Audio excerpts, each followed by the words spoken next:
वेदनेला अखेर न्याय मिळेल का याकडेच आता सगळ्यांचं लक्ष लागलेलं आहे। मुंबई रेल्वे बॉम्बस्फोट प्रकरणाचा निकाल आज लागणार आहे। 11 जुलै 2006 या दिवशी मुंबईमध्ये रेल्वे साखळी बॉम्बस्फोट घडवण्यात आले होते। मुंबईतील माटुंगा, माहीम, वांद्रे, खार, जोगेश्वरी, मीरा रोड या रेल्वे स्टेशन्सवर 7 बॉम्बस्फोट झाले होते। तर बोरिवलीतही एक जिवंत बॉम्ब सापडला होता आणि या बॉम्बस्फोटात सुमारे 188 जणांनी आपले प्राण गमावलेत। तर 800 जण जखमी झालेत। या प्रकरणी एकूण 13 आरोपींना अटक करण्यात आली आहे। सरकारी पक्षानं सर्व साक्षी पुरावे कोर्टासमोर मांडले आहेत। सुमारे 240 साक्षीदारांचा जबाब नोंदवला गेलाय आणि आता तब्बल 9 वर्षांनंतर या प्रकरणाचा निकाल लागतोय। विशेष मोका न्यायालयानं यावर निर्णय देणार आहे, त्यामुळे फक्त आता जे काही सगळ्यांचं लक्ष आहे ते या कोर्टाच्या निर्णयाकडे आहे। या ज्या वेदना ज्या आहेत, या वेदनेला न्याय मिळणार का याकडेच आता सगळ्यांचं लक्ष आहे। या संदर्भात अधिक माहिती घेऊयात। आमचे प्रतिनिधी विशाल सिंग आपल्या सोबत आहेत। विशाल, आपण पाहतोय मुंबईसह देशाला हादरवणाऱ्या या 7/11च्या रेल्वे साखळी बॉम्बस्फोटाचा जो निर्णय आहे तो निर्णय खरं तर आज सेशन कोर्टामध्ये लागणार आहे। काय एकूण माहिती आहे? सुरुवात झालेली आहे का? साधारण किती वाजल्यापासून या संपूर्ण न्याय प्रक्रियेला या निर्णयाला सुरुवात होईल? म्हणाली आज 11 वाजल्यापासून ह्या खटल्याची जो आदेश आहे तो कोर्ट वाचायला सुरुवात करणार आहे। एकूण 13 आरोपी आहेत। हे 13 आरोपीला ATSने अटक केली होती आणि या अटकेमध्ये जे आरोपी अटक होते ते सिम्मीचे कार्यकर्ते आहेत असं म्हणलं होतं। म्हणजे कुठे कुठे आज सर्वात महत्त्वाचं ठरणार आहे की हे जे तपास झाला, जे खटल्याची सुनावणी झाली, ह्यामध्ये आज कोर्ट कितपर्यंत हे झालं आहे की हे आरोपी आहेत की नाही। कारण ज्यावेळी आरोपी अटक झाले होते त्यांनी कोर्टात याचिका केली होती की त्यांना मारून बळजबरीने त्यांचा जबाब नोंदवला गेला आहे, ते त्यामध्ये आरोपी नाही आहेत असंही ते म्हटलं होतं। पण त्यानंतरही ही सुनावणी चालू झाली, खटला चालू झाला आणि एकूण 9 वर्ष हा खटला सुनावल्यानंतर आजपासून त्याचा निकाल लागणार आहे।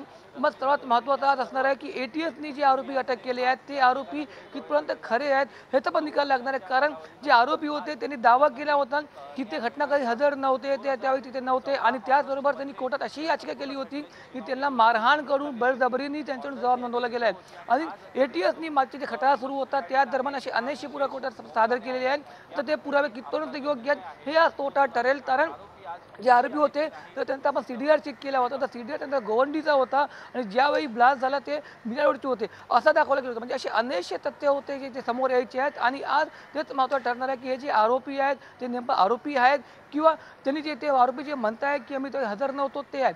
कारण आपण जर पाहिलं तर ह्या संपूर्ण घटनेमध्ये 188 लोकांची मृत्यू झाली होती आणि जवळपास 800 लोक जखमी झाले होते आणि 9 वर्षानंतर आहेत। कारण जे पीडित आहेत त्यांना अजूनही वाट बघतायत की त्यांना न्याय मिळणार की नाही मिळणार। मग आज सर्वांचं लक्ष कोर्टावरती आहे की 9 वर्ष खटला चालल्यानंतर त्यांना आज न्याय मिळणार की नाही म्हणाले। विशाल, खरं तर बचाव पक्षाकडनं देखील काही आज साक्षीदार आहेत ते देखील उपस्थित राहण्याची शक्यता आहे। त्याचबरोबर सरकारी पक्षाकडून देखील आज काही साक्षीदार उपस्थित राहण्याची शक्यता आहे। त्यामुळे हे जे सगळे प्रश्न आहेत की हे नेमके तेच आरोपी आहेत का, त्यानंतर या खटल्याला न्याय मिळेल का, या सगळ्याकडे जे एक प्रश्नचिन्ह जे निर्माण आहे, सगळ्यांचं लक्ष खरं तर या खटल्याकडे लागलेलं आहे। एकूण काय निष्कर्ष आपल्याला यातनं काढता येईल? म्हणाले आपण जर पाहिलं तर ATSने या संपूर्ण केसमध्ये जी चार्जशीट फाईल केली आहे, 10,000हून जास्त प्रमाणाची चार्जशीट आहे आणि ATSने संपूर्ण प्रयत्न केले आहेत आणि आरोपी त्यांच्या विरुद्ध ठोस पुरावे जमा केले आहेत असं ATSच्या अधिकाऱ्यांचं म्हणणं आहे। पण आज जे पुरावे आहेत त्याच्यावरती नेमका निकाल लागणार आहे की ATSने जे पुरावे कोर्टात सादर केले आहेत ते कितपर्यंत ठोस पुरावे आहेत। कारण जर पाहिलं आपण तर 13 आरोपी आहेत आणि जवळपास 2 त्यातून जास्त आरोपी आहेत जे फरार आहेत। जे फरार आरोपी आहेत ते पाकिस्तान, सौदी अरब, नेपाळ ह्या ठिकाणी राहत आहेत। म्हणजे अजूनही त्या केसमध्ये अजूनही आरोपी अटक होण्याची शक्यता अजूनच आहे। कारण ATSने जो चार्जशीट फाईल केला आहे त्यामध्ये जवळपास 2 डझनहून जास्त आरोपी फरार आहेत आणि ह्या खटल्यामध्ये एकूण 240 जे साक्ष होते ते कोर्टात आले होते, ज्यामधून 50 साक्ष जे बचाव पक्ष होते ते त्यांनी हजर केले होते आणि 190 साक्ष हे ATSने हजर केले होते आणि प्रत्येक साक्षींनी आपापले जबाब नोंदवले आहेत। विशाल, 2014 मध्ये न्यायमूर्ती शिंदे यांनी खरं तर फैसला सुनावला होता। त्यानंतर आज या खटल्याचा निकाल जो आहे तो सेशन्स कोर्टामध्ये लागणार आहे। यानंतर बचाव पक्षाकडनं कोणती भूमिका घेतली जाऊ शकते? बचाव पक्ष जो आहे तो आपला बचाव करण्यासाठी पुन्हा कोणती पायरी चढू शकतो? म्हणाली या सर्वात महत्त्वाचा ठरणार आहे. जसाच हा कोर्टला सुरुवात होणार आहे, न्यायाधीश याचं वाचन सुरू करतील, आदेशाचं वाचन सुरू करतील, त्यामध्ये महत्त्वाचं असणार आहे जे आरोपी आहेत सर्वात पहिले ते गिल्टी की नॉट गिल्टी, दोषी आहेत की दोषी नाही आहेत ह्याच्यावरती ठराव येणार आहे. जर दोषी आल्यानंतर जे न्यायमूर्ती आहेत, न्यायाधीश आहेत ते एकानंतर एक 13 आरोपी आहेत, त्यांच्या प्रत्येकाचा रोल काय होता, त्यांच्यावरती जी कलमं जी लावली होती त्याचं वाचन करणार आहे की कोण आरोपी कोणत्या कलमानुसार दोषी आहे हे सगळं वाचत तो 13 आरोपीला शिक्षा देईल. पण 13 आरोपी असल्यामुळे त्याला एखादे वेळही लागू शकतो किंवा दोषी आणि दोषी ठरल्यानंतर ती कोणती किती शिक्षा व्हावी ह्याच्यावरतीही आर्ग्युमेंट होऊ शकते. म्हणजे आपण असं बघू शकतो की ह्या खटल्याला संपूर्ण जे 13 आरोपी आहेत त्यांना शिक्षा सुनावण्यास जवळपास आठवडाभर जाऊ शकतो. म्हणाली.